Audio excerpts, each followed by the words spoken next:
ഇന്ദുസദവന്യാളം തിഹുവണഹിതമധുരവിശതകാളം അന്താതീതഗുണാണം ണമോജിനാണം ജിതുഭവാണം सहजानंद चैतन्य प्रकाशाय महीयसे नमो नेकांत विश्रांत महिम्ने परमात्मने स्वसंवेदन सिद्धाय जिनाय परमात्मने शुद्ध जीवास्तिकायाय नित्यानंद चिदे नमः नमो हरिहंताणं नमो सिद्धाणं नमो वायुरीयाणं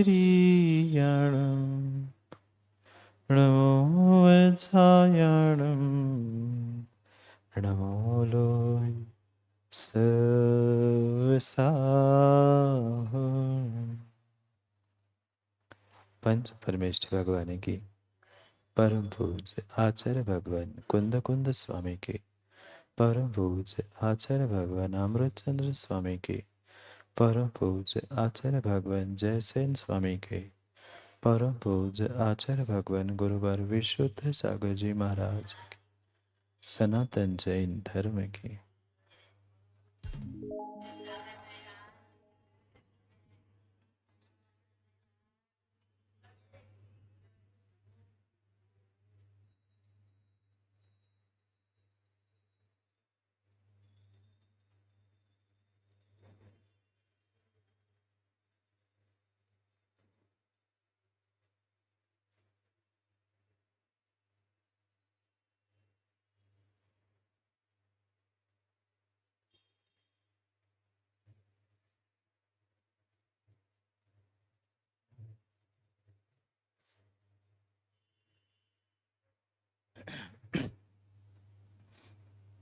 अंतिम तीर्थेश वर्धमान स्वामी के शासन में हमसे विराजते हैं और उनकी यह पावन पीयूष देशना हम सभी के लिए परम उपकारी। उपकारमयी देशना को समझने के लिए जो 4 अनुयोगों की व्यवस्था थी, उन 4 अनुयोगों में महान अनुयोग द्रव्यानुयोग, और इस द्रव्यानुयोग के रहस्य को समझने के लिए हम सभी यहाँ पर पंचास्तिकाय ग्रंथ का स्वाध्याय कर रहे थे। भव्यात्माओं, आचार्य प्रवर कुंद कुंद स्वामी ग्रंथराज पंचास्तिकाय में हम सभी भव्यों के लिए 5 अस्तिकायों के निमित्त से वस्तु स्वरूप का व्याख्यान कर रहे थे। जहाँ वस्तु का स्वरूप उत्पाद वय स्वरूप है, वहीं पर वस्तु द्रव्य स्वरूपी भी है। जहाँ द्रव्य नित्य है, वही अनित्य भी है। ये परस्पर विरुद्ध होने पर भी दोनों धर्म एक दूसरे का विरोध नहीं करते, क्योंकि हमारे जैन दर्शन का मूलभूत कोई सिद्धांत है तो वह अनेकांत स्यादवाद, और उस अनेकांत स्यादवाद को ही प्रतिपादित करते हुए आचार्य भगवंत कुंद कुंद स्वामी गाथा नंबर 20 के द्वारा हमें उस सत असत के उत्पाद व्यय और द्रव्यता को समझा रहे थे। जहां पिछली गाथाओं में संसारी अवस्था में सत का कभी भी नाश नहीं होता और असत का उत्पाद नहीं होता, यह बताया, और वही सिद्ध अवस्था में भी मुक्त जीवों में भी कभी भी असत का उत्पाद नहीं होता, सत का नाश नहीं होता। इसी सिद्धांत को गाथा नंबर 20 में कुंद कुंद स्वामी ने दोहराया, क्योंकि जो ज्ञानावरणादि कर्मों के निमित्त से अनादिकाल से यह जीव बहुत अच्छे प्रकार से बंधा हुआ है, ऐसे उस बंधे हुए जीव ने जैसे ही पुरुषार्थ करते हुए कर्मों का अभाव कर दिया, वह अभूतपूर्व सिद्ध बन गया।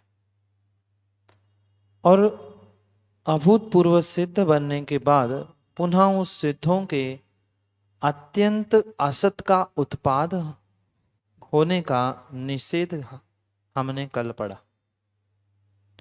आचार्य भगवंत अमृतचंद स्वामी ने समय व्याख्या में अपनी टीका में इसी बात को, गाथा के भावार्थ को और असत उत्पाद के निषेध को वर्णित करते हुए हमें कल इसी बात को समझाने का प्रयास किया कि किसी भी प्रकार से सिद्ध भगवान में कर्मों का पुनः सद्भाव नहीं होगा। संसारी अवस्था का कभी भी उसमें सद्भाव नहीं होगा। जो एक बार सिद्ध बन गया सो बन गया, अब पुनः संसारी बनकर नहीं आए। और ये परिणमन होने के बाद भी ये भी निर्णय कराया कि सिद्ध भगवान कोई नए द्रव्य नहीं है, वह तो उसी जीव द्रव्य की, यानी जो संसारी जीव द्रव्य था उसकी ही शुद्ध सुविशुद्ध पर्याय है। इस कारण से सत रूपी जो जीव द्रव्य था उसका उत्पाद नहीं हुआ, और असत रूपी अन्य द्रव्य या कर्म आदि सिद्धों में उत्पन्न नहीं हुए। ये सत का उत्पाद नहीं होना और असत का नाश नहीं होना, इसकी पुष्टि की। एक दृष्टांत के द्वारा आचार्य भगवान समझा रहे थे कि जैसे किसी बांस को कुछ रंगीन भाग बांस का देखकर हमें ऐसा प्रतिभासित होता है कि पूरा ही बांस रंगीन है, ऐसे ही संसारी अवस्थाओं को देखते हुए जीव प्रत्येक उस शुद्धात्मा को भी अगर कर्मों से अशुद्ध आत्मा ही मानता है, या हमारे भीतर बैठा हुआ शक्ति से जो सिद्ध भगवान है, जो भगवान आत्मा है, उसे भी कर्मों के साथ ही मानता है, तो वह उसका अनुमानाभास है, व्याप्ति ज्ञानाभास है। उसका सही अनुमान नहीं है, उसकी व्याप्ति सही नहीं। इतना कल हमने उनकी टीका से, यानी अमृतचंद स्वामी की समय व्याख्या टीका से निर्णित किया था। आगे पुनः इसी बात को और विस्तार से और स्पष्ट करने के लिए आचार्य जयसेन स्वामी अपनी तात्पर्य वृत्ति टीका को हमें बताते हैं। पढ़ते हैं तात्पर्य वृत्ति टीका गाथा नंबर 20, आचार्य भगवान जयसेन स्वामी। टीका के पूर्व उत्थानिका यानी भूमिका को समझाते हुए कहते हैं, पढ़ते हैं उत्थानिका। अथ यद्यपि शुद्ध द्रव्यार्थिक नयन सर्वदैव शुद्ध रूप तिष्ठति, तथापि पर्यार्थिक नयन सिद्धस्या सदुत्पादो भवतीत्यावेदति। मिल गया? नहीं मिला? उसी में है।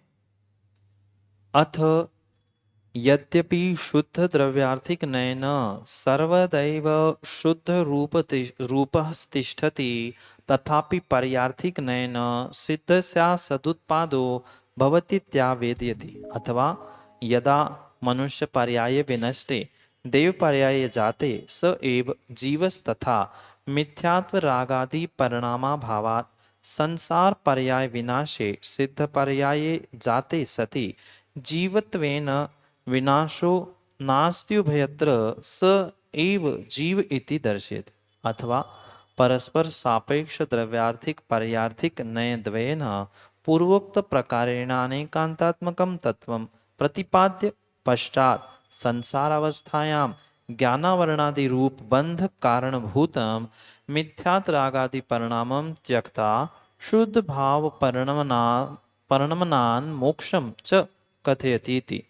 पातनिका त्रयम मनसि धृत्वा सूत्रमिदम प्रतिपादयति। मिल गया? छोटा सा एक वाक्य था, उसको अपन समझने का प्रयास करते। अथ यहाँ पे अब यद्यपि शुद्ध द्रव्यार्थिक नयन सर्वत एव शुद्ध रूप तिष्ठति। दो नए हमने समझे थे, याद है? द्रव्यार्थिक और पर्यायथिक। द्रव्यार्थिक नय किसका कथन करता है? द्रव्य का। सभी द्रव्यों का कथन करने वाला द्रव्यार्थिक नय होता है, और पर्यायों का कथन करने वाला पर्यार्थिक नय होता है। तो द्रव्य के शुद्ध स्वरूप को पहचान कर जीव को शुद्ध द्रव्य कहने वाला कौन सा नय होगा? आप में भगवान आत्मा विराजमान है क्या?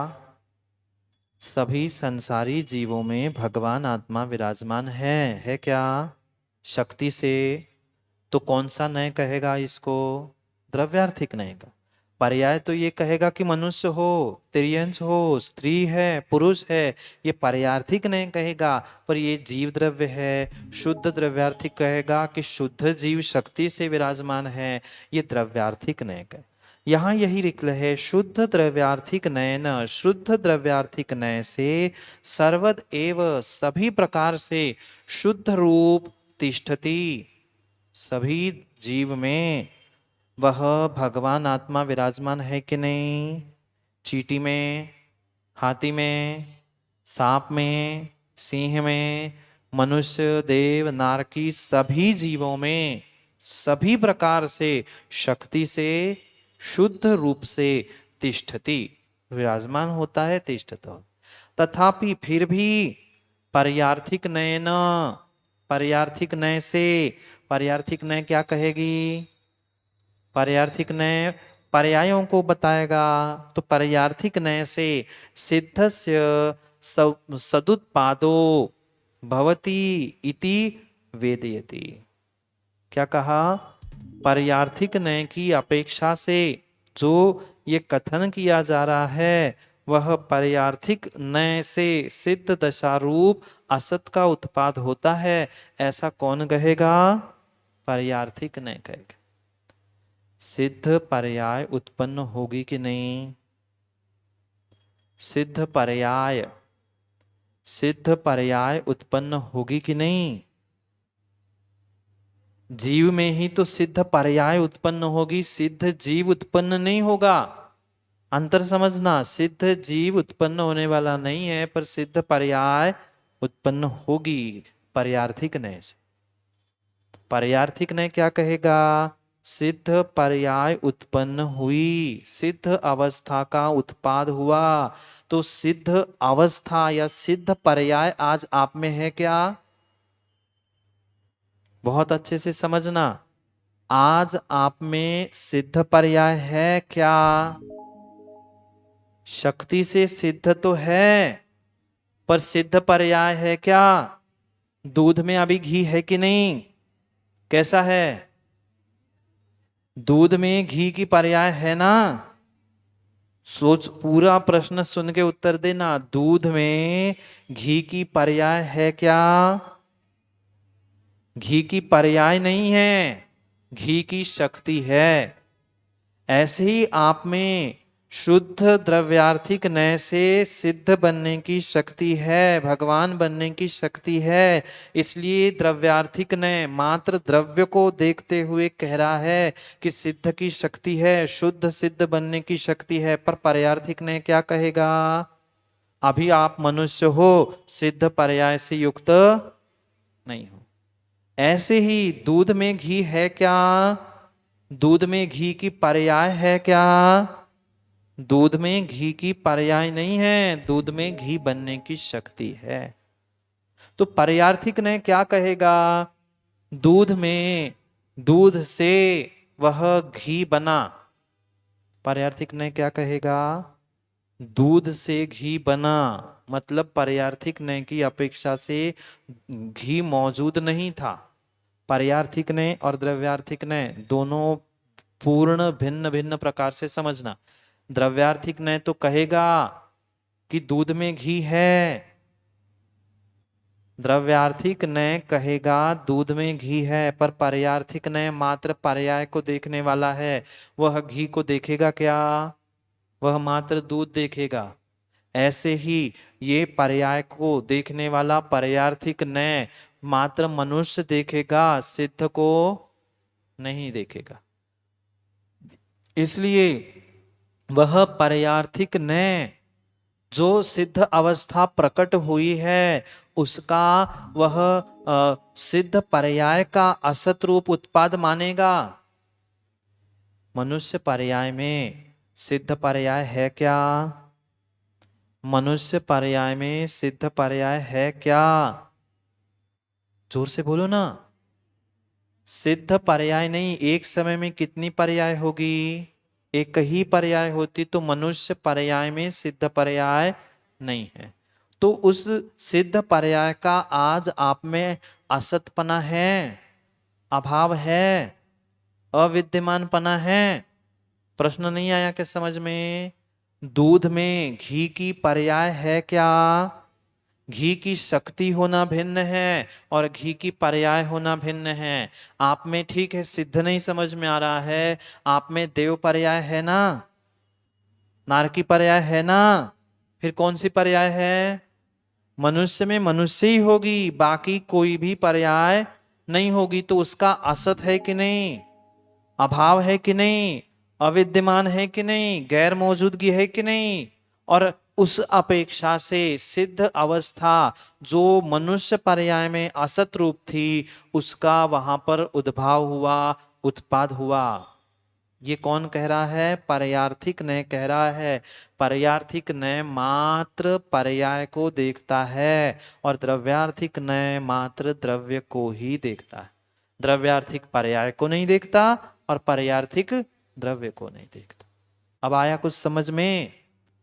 जो सिद्ध पर्याय असत रूप थी, जो सिद्ध पर्याय मनुष्य में नहीं थी, वह पर्याय प्रकट हुई, हो गई पर्यार्थिक नय से। द्रव्यार्थिक नय से आचार्य भगवान कह रहे हैं, द्रव्यार्थिक नय से जो शुद्ध जीव द्रव्य शक्ति से था वही पर्यार्थिक नय से वह असत रूप सिद्ध अवस्था उत्पन्न हुई।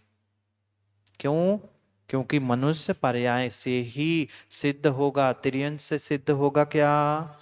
देव से? मनुष्य से ही सिद्ध होगा। तो मनुष्य पर्याय में सिद्ध अवस्था का असत था, अभाव था, और जैसे ही सिद्ध बने तो वो मनुष्य से सिद्ध बनते ही उस सिद्ध पर्याय रूपी असत का उत्पाद हो गया। सिद्ध पर्याय का जो असत था, जो सत्ता नहीं थी, वह सिद्ध पर्याय का सद्भाव हुआ, उत्पाद हुआ, सिद्ध द्रव्य का नहीं।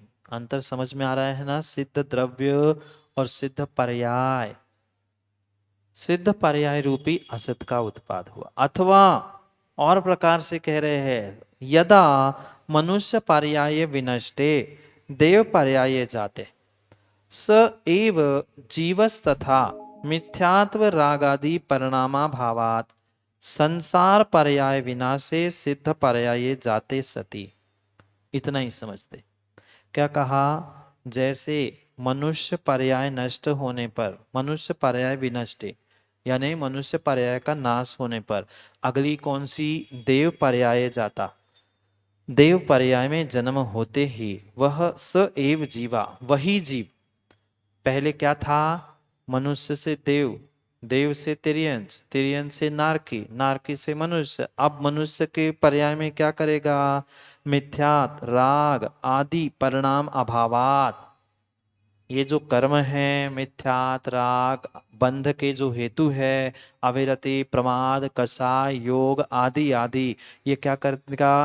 अभावात यानी उसका नाश होने से क्या होगा? संसार पर्याय विनाशे, संसार की पर्याय विनाश को प्राप्त होगी, नष्ट हो जाएगी। और क्या होगा? सिद्ध पर्याय जाते सते, सिद्ध पर्याय उत्पन्न होते ही जीवत्वेन विनाशो नास्ति उभयत्र स एव जीव इति दर्शयति। पर्याय तो बदलती गई। संसारी अवस्था, मिथ्यात, राग, द्वेष, कसाय, अविरति, प्रमाद, योग आदि का नाश होने से, मनुष्य पर्याय का नाश होने पर वह संसारी पर्याय का नाश करते ही सिद्धे जाता, सिद्ध पर्याय में उत्पन्न होता है या सिद्ध पर्याय वहां उत्पन्न होती है। ऐसा होने पर जीवत्वेन, जीवपने से विनाश नहीं है। जीव का नाश हुआ क्या? संसारी जीव सिद्ध बन गया, मुक्त हो गया, तो जीवत्व का नाश हुआ कि संसारी पने का नाश हुआ? संसारत्व, संसारी पने का नाश हुआ, जीवत्व, जीव पने का विनाश नहीं हुआ। और ऐसा होने पर भी उभय यानी दोनों जगहों में या पर्यायों में वही जीव है, ऐसा बताते हैं। क्या बताते हैं? संसारी में भी जीव था और सिद्ध में भी जीव था। दोनों जीव जीव की अपेक्षा से एक ही थे कि सिद्ध जीव कहीं आसमान से टपका, सिद्ध जीव कभी जन्म लेगा? नहीं लेगा।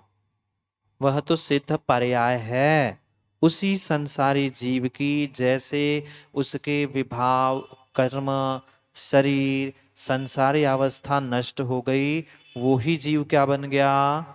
सिद्ध बन गया। तो दोनों अवस्था, कौन सी? संसारी अवस्था और सिद्ध अवस्था, दोनों में कितने जीव थे? एक ही जीव था।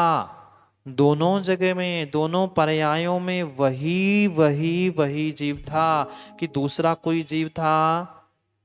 एक भी था पर वही था। जो संसारी था वही मुक्त हुआ है, जो मुक्त हुआ है वही पहले संसारी था। बात समझ में आई? यही यहां पर बता रहे हैं।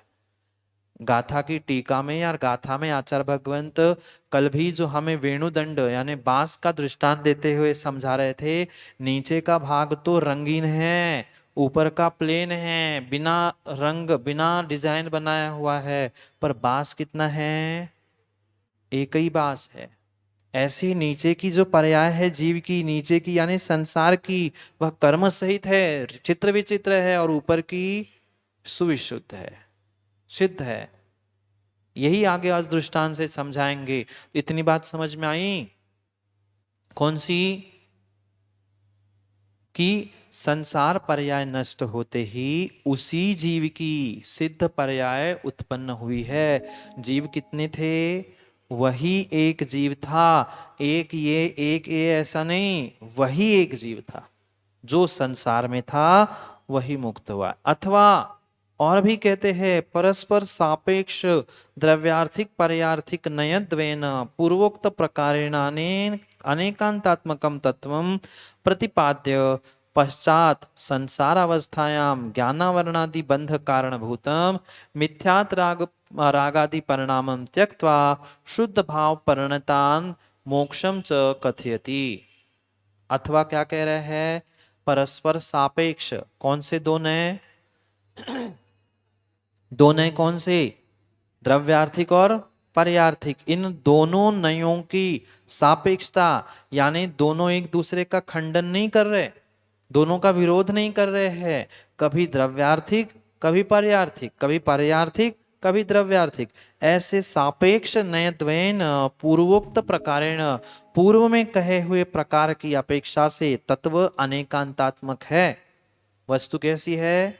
अनेक धर्मों से युक्त अनेकांतात्मक तत्वम प्रतिपाद्य, यानी अनेकांतात्मक तत्वों का प्रतिपादन करते हुए पश्चात तत्व अनेकांत रूप है, अनेकांतात्मक है। अनेकांत मतलब, अनेकांत मतलब पढ़ते तो बहुत बार है पर ये शायद बहुत ही कम लोगों को पता है।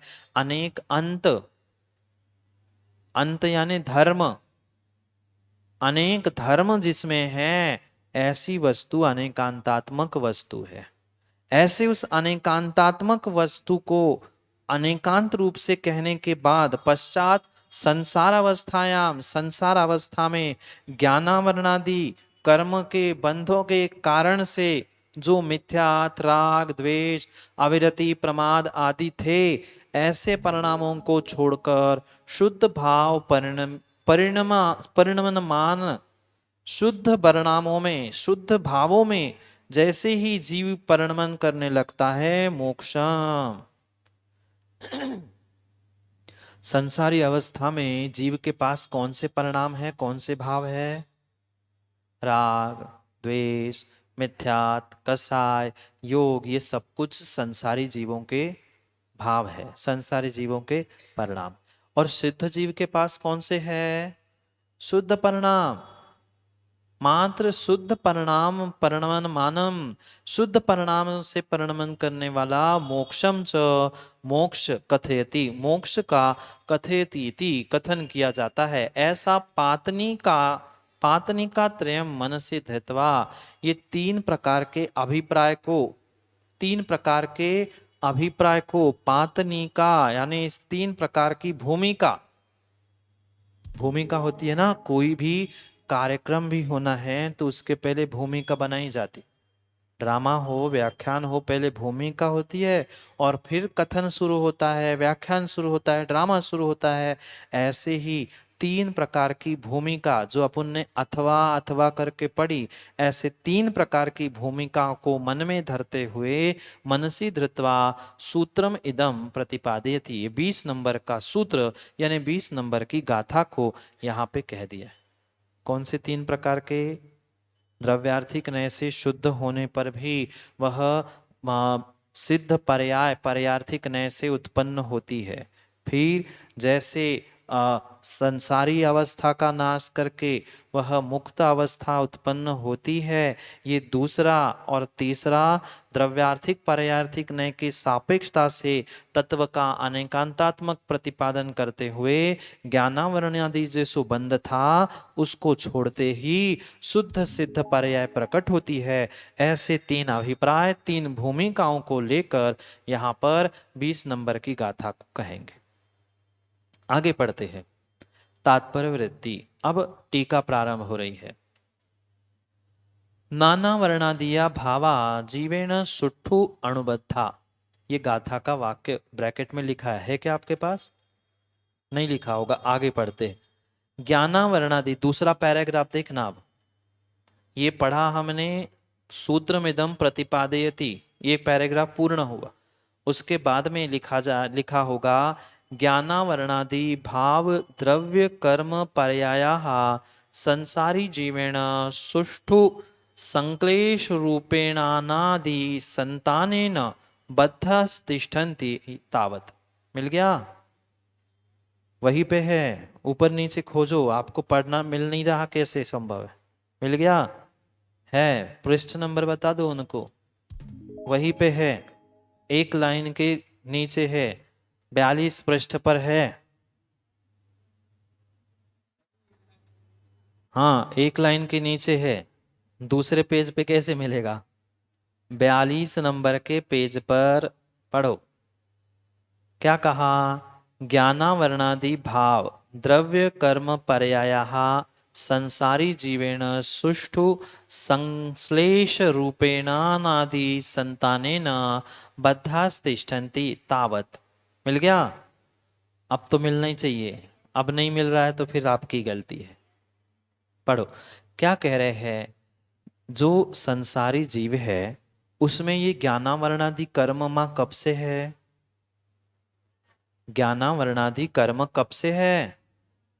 कर्म पहले से है कि जीव पहले से है?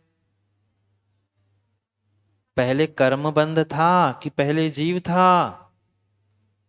पहले जीव था और फिर कर्म बंध हुआ ना। फिर पहले कर्म बंध था फिर जीव हुआ।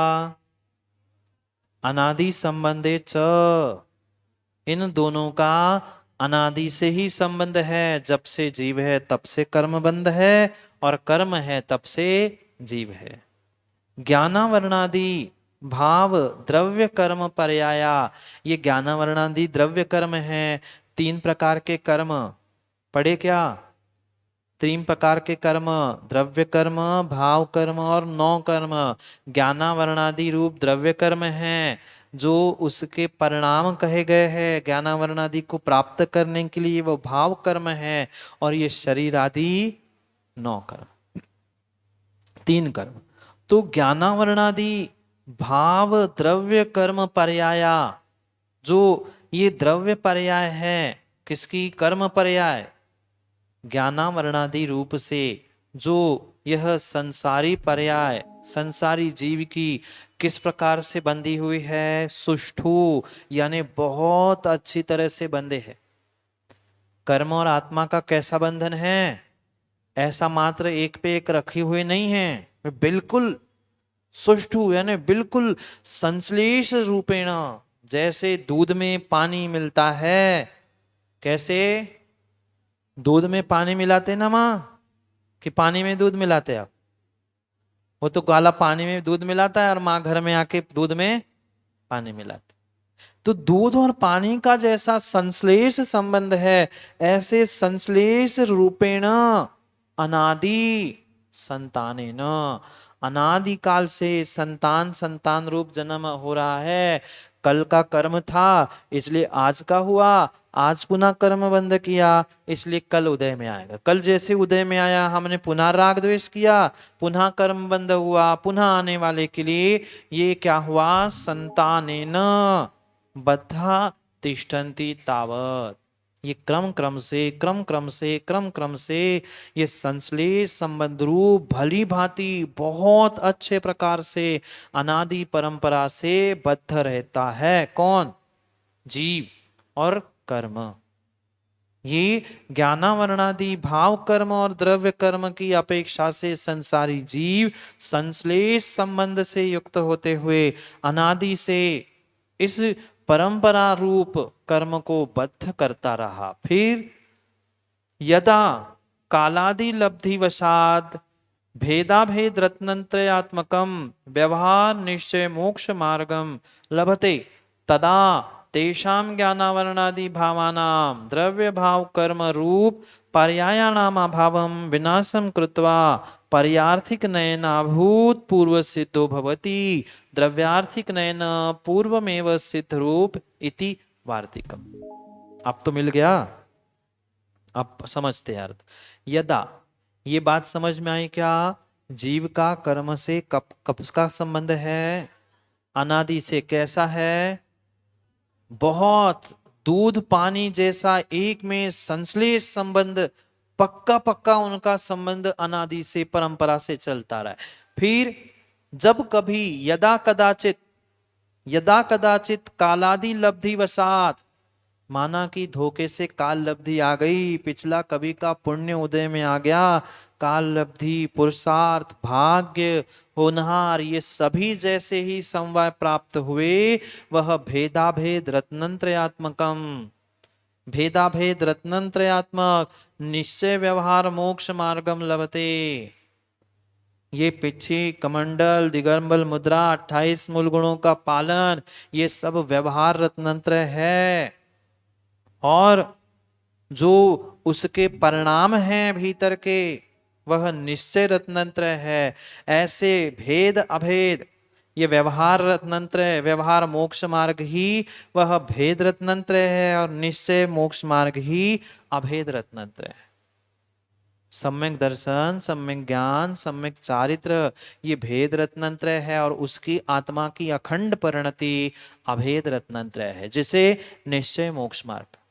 ऐसे व्यवहार निश्चय मोक्ष मार्गम लभते, जब कदाचित काल लब्धि के निमित्त से ये रत्नत्रय मोक्ष मार्ग की प्राप्ति हुई, तदा तब तेषाम ज्ञानावरणादि भावानाम, जो ज्ञानावरणादि रूप द्रव्य कर्म भाव कर्म रूप पर्यायण भावम, द्रव्य कर्मों का भाव कर्मों की पर्याय का क्या हुआ? अभावम विनाशम, अभाव विनाश कृत्वा करके पर्यार्थिक नयन अभूतपूर्व सिद्धो भवति।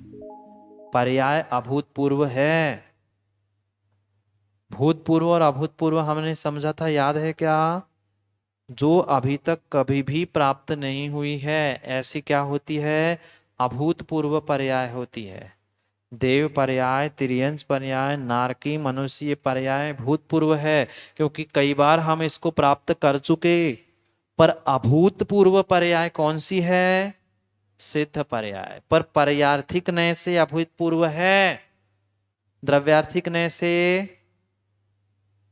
द्रव्यार्थिक नय से अभूतपूर्व नहीं। मैं आज द्रव्यार्थिक नय से सिद्ध हूं, क्योंकि शक्ति है ना।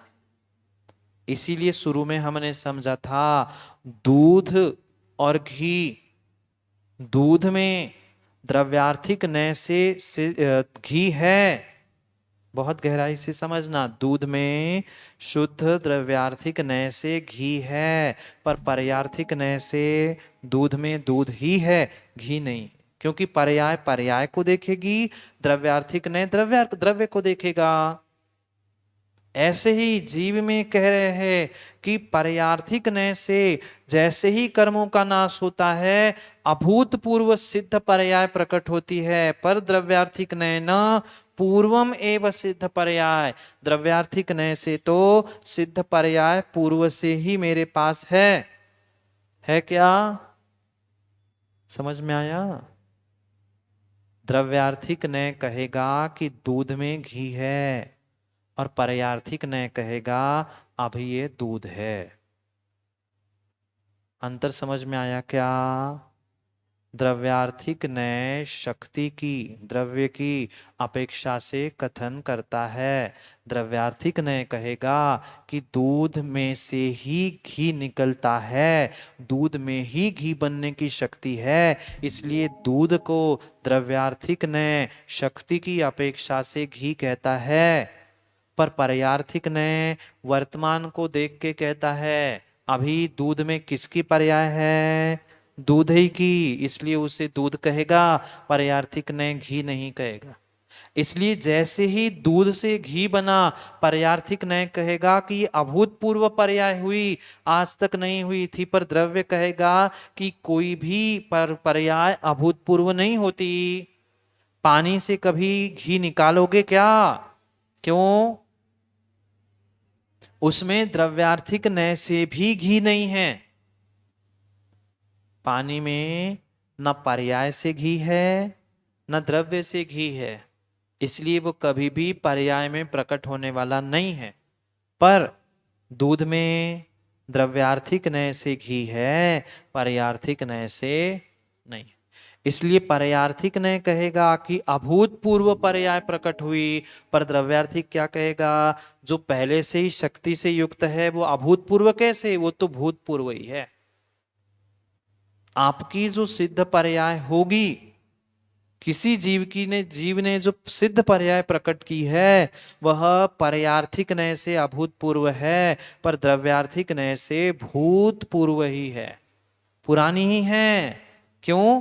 क्योंकि वह तो शक्ति रूप है ना, तभी प्रकट हुई। अभव्य की सिद्ध पर्याय प्रकट नहीं होगी। क्यों? क्योंकि शक्ति होने पर भी उनकी प्रकट होने की संभावना नहीं। अंतर समझ में आया क्या?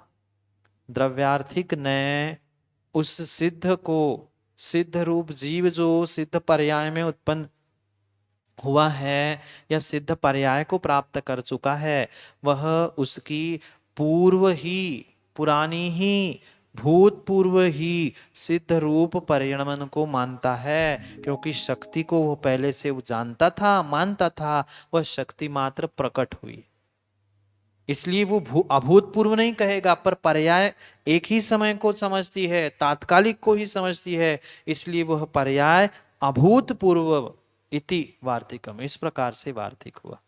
समझ में आया? आगे पढ़ते। तथा ही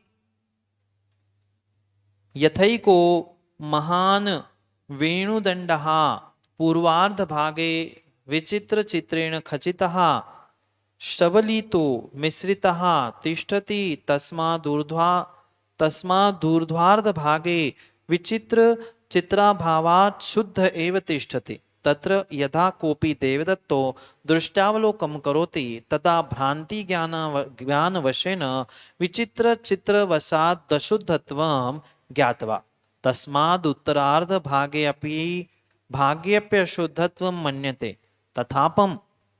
तथायं जीवः संसारावस्थायां मिथ्यात् रागादि विभाव परिणाम वशेन व्यवहारेण शुद्ध तिष्ठति शुद्ध द्रव्यार्थिक नयन अभ्यंतरे केवल ज्ञानादि स्वरूपेण शुद्ध एव तिष्ठति।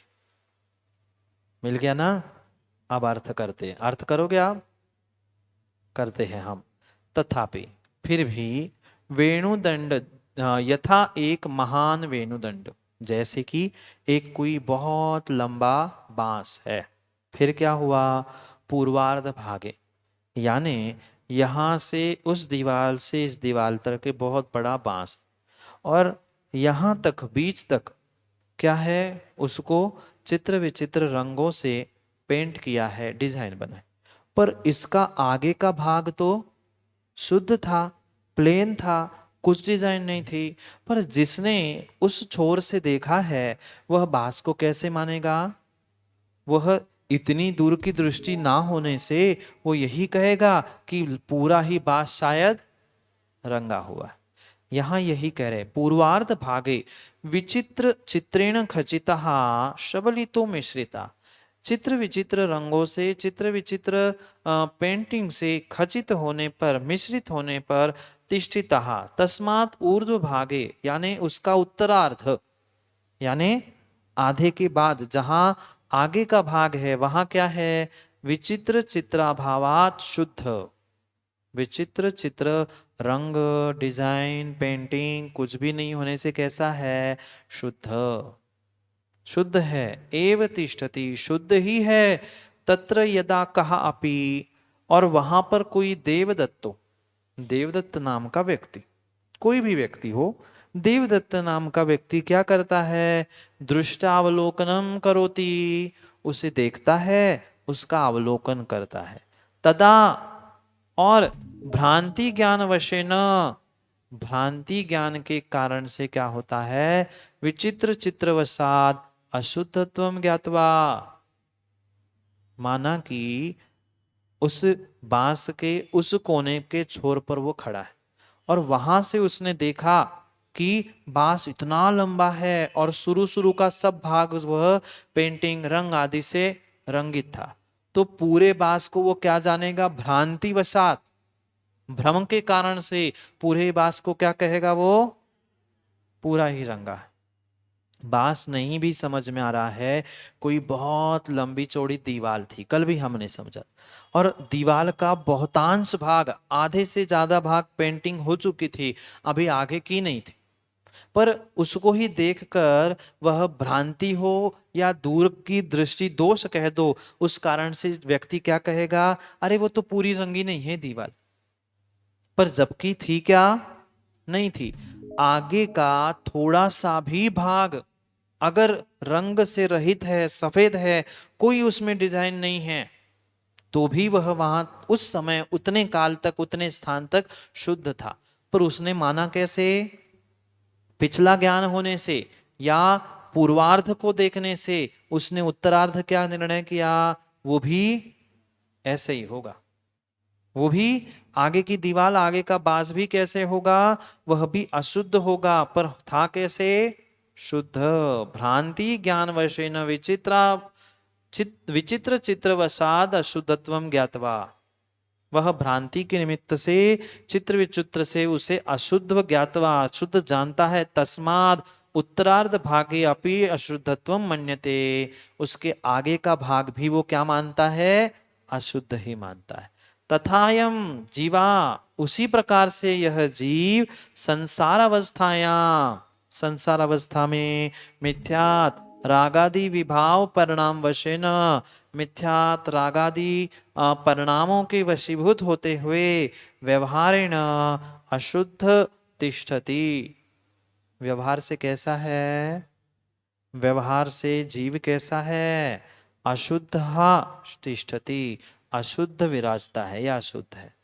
पर शुद्ध द्रव्यार्थिक नयन, शुद्ध द्रव्यार्थिक नय से कैसा है? अभ्यंतरे केवल ज्ञानादि स्वरूपेण शुद्ध, केवल ज्ञानादि स्वरूप से, शक्ति से वह कैसा है? वही शुद्ध है। जो दूध आज वर्तमान में अशुद्ध है, वही शुद्ध घी की अपेक्षा से, घी की शक्ति की अपेक्षा से क्या शुद्ध नहीं है? दूध घी है कि नहीं? शुद्ध द्रव्यार्थिक नय की अपेक्षा से, परयार्थिक अपेक्षा से नहीं है, पर शुद्ध द्रव्यार्थिक नय की अपेक्षा से अभ्यंतरे घृतम शक्ति गृहीत्वा, भीतर घी बनने की शक्ति होने से क्या हम उसे शुद्ध नहीं समझते? वह निश्चय से भीतर में शुद्ध होने पर भी व्यवहार से कैसा है? अशुद्ध कहा जा रहा है। जैसे एक बहुत बड़ा बांस, उसका बहुत सारा भाग रंगीन है, बहुत थोड़ा सा भाग कैसा है? शुद्ध है, चित्र विचित्र रंगों से युक्त नहीं है, पर फिर भी उस सामान्य रूप से उस बांस को देखने पर क्या निर्णय होगा कि ये तो पूरा ही है। ऐसा करते ना कई कई बार अनुमान, थोड़ी सी कुछ ऐसी हमें हरकत दिखी तो हमने कहा ये तो पूरा ही है। ऐसे पूरा बांस ही रंगीन नहीं है, ना वो जीव पूरा पागल है, ना वो जीव पूरा अशुद्ध है। जीव तो अपने स्वभाव में, अपने स्वरूप में शुद्ध है। ये तो मात्र संश्लेष संबंध, व्यवहार आदि की अपेक्षा से आत्मा में कर्मों का बंध होने से आत्मा का अशुद्ध कह रहे हैं, पर सर्वथा आत्मा अशुद्ध नहीं है। समझ में आया क्या? ऐसे कि ऐसे? थोड़ा सा समझ में आया? जीव वास्तविकता में, जैसे कि कोई पुनः एक दृष्टांत से समझे, सोना है। माना कि सोना है, सोने की अंगूठी है, किसी नाली में, किसी मल में पड़ गई, तो क्या सोना मल हुआ क्या? मल सोना हुआ क्या? पर फिर भी सोना गंदा हुआ कि नहीं? सोना मल नहीं हुआ, मल सोना नहीं हुआ, पर फिर भी उस समय में वह सोने की अंगूठी गंदी तो हो गई कि नहीं? अंतर समझ में आ रहा है क्या? सोना गंदा नहीं हुआ, पर सोने की अंगूठी मल में पड़ने के कारण से गंदी हो गई। तो ये गंदी मात्र पर्याय है, वास्तविकता में सोना सोने में है, ये मल मल में है। ऐसे ही निश्चय से, स्वरूप से और अपने द्रव्यार्थिक, शुद्ध द्रव्यार्थिक नय की अपेक्षा से जीव कैसा है? सुविशुद्ध है। जीव जीव है, जीव में कर्मों का कोई भी लेना देना नहीं है, पर फिर भी व्यवहार से, मल में पड़ा होने से उसे धोएंगे कि नहीं? कि वैसे ही मल की उठा के अंगूठी पहनेंगे? नहीं पहनेंगे। गंदी कैसे पहनेंगे? पर सोना गंदा हुआ था क्या? पर फिर भी धो के पहनेंगे कि नहीं? क्यों? क्योंकि उसकी तात्कालिक पर्याय गंदी हुई थी। सोना द्रव्य गंदा नहीं था। मल में होने पर भी वहां शुद्ध द्रव्यार्थिक नय क्या कहेगा? सोना शुद्ध था, है, मल में भी शुद्ध है, पर फिर भी जब प्रयोग करेंगे तब उसको धोना पड़ेगा। क्यों? क्योंकि व्यवहार से वह पर्यार्थिक नय से वह गंदा हुआ था। ऐसे ही वह पर्यार्थिक नय से जीव तो गंदा है, कर्म बंध के कारण से, अनादि से है और सुदीर्घ काल से चल रहा है। इसलिए जो शक्ति रूप सिद्ध पर्याय है और साक्षात मोक्ष की सिद्ध पर्याय है, वहां हमारी भ्रांति क्या हो रही है? ये जीव भी अशुद्ध है, पर ये मात्र व्यवहार से कथन है। समझ में आया? आगे कल और बचे हुए 2 पैराग्राफों में जो और खुलासा करते हुए आचार्य भगवान समझाने वाले हैं, उसे कल पढ़ते, क्योंकि आज का समय अपना पूर्ण हुआ है। कल इसको और विस्तार से अंतिम 2 पैराग्राफ के द्वारा इस 20 नंबर की टीका को पूर्ण करते। आज का समय पूर्ण हुआ। कल पुनः समय पर समय को समझने के लिए समय पे मिलते हैं, क्योंकि समय पे किया गया काम समय को दिलाता है। बोली भगवान महावीर स्वामी की